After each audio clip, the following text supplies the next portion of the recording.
Hey guys! So today I get to work with Genius Kitchen again! They asked me to create Meghan Markle's wedding dress and turn it into a doll cake, so that's what we're doing today. Did you guys watch the ceremony? I'm in Los Angeles, so I had to be up at 4. I was a little late though. I woke up at 5 because I was just too sleepy. I loved the ceremony. I think Meghan Markle looked gorgeous, so let's get started.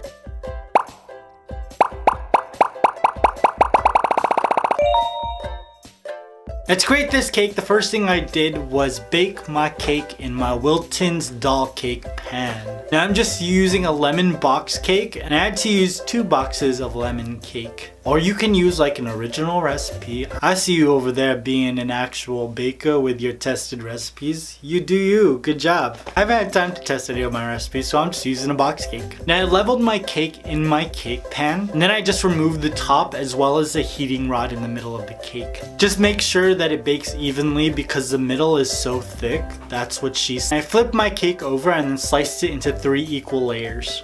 I read that their wedding cake was a lemon elderflower cake. An elderflower, I've never heard of an elderflower. I think it's when you like go into an elderly woman's garden and you pick as many flowers as you can before you get caught. And then you run home and then you just sprinkle all of those flowers into your cake. What is an elderflower? Small white flowers that grow on the elderberry bushes. Oh. Now with a round cookie cutter, cut a circle out of the top layer of cake, big enough so that my doll's legs could fit into it. And then I started to stack my cake. Now using a pastry bag, I added some buttercream in between each layer of cake and just spread it out using an offset spatula. My buttercream recipe is really simple, just 1 part butter to 2 parts powdered sugar and then 3 parts of love. Meghan and Harry seem so happy. Even in their interviews, it seems like genuine happiness and love. I'd be so happy for them if I wasn't so lonely. Now I just continued stacking my cake, adding buttercream in between each layer. And then I gave my entire cake a crumb coat and then placed it into the fridge for about 30 minutes, just so everything could stiffen up. After I took it out of the fridge, I realized that the dress doesn't have as much volume at the bottom, so I took a serrated knife and just started to shave away the sides. I tried to be as true to like this shape as I could. There's even less volume than what I'm actually like shaving away, but I wanted to make sure there was still like a good amount of cake. Using my serrated knife as well as my sidekick paring knife that I named Meatball, I cut out some grooves and slits into the sides of the cake so that I could give this dress a little bit of texture. The design of this dress is extremely simple, which means that I couldn't use like more fondant to create some fabric texture. The 1 layer of fondant that I added onto this dress had to do that on its own. My favorite thing about the royal wedding are all of the hats. They're so extra. Where's my hat? Let me go get it. There we go. Oh, I should have been wearing this the whole time. All of those hats looked super expensive, and this was so much money, you guys. I used probably about like $6 at the 99-cent store recreating this hat for this video. I should have just snuck into the wedding with this hat. I could have been chilling next to Oprah in one of those pews.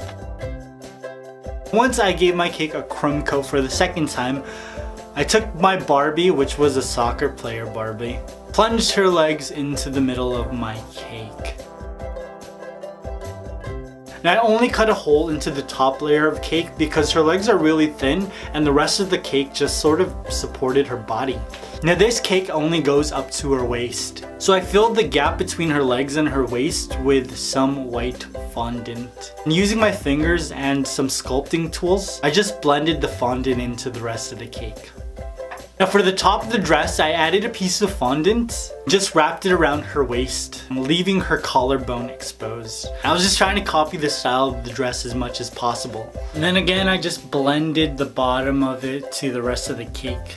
And I didn't even worry about the back of the dress because I knew it would be covered by her hair.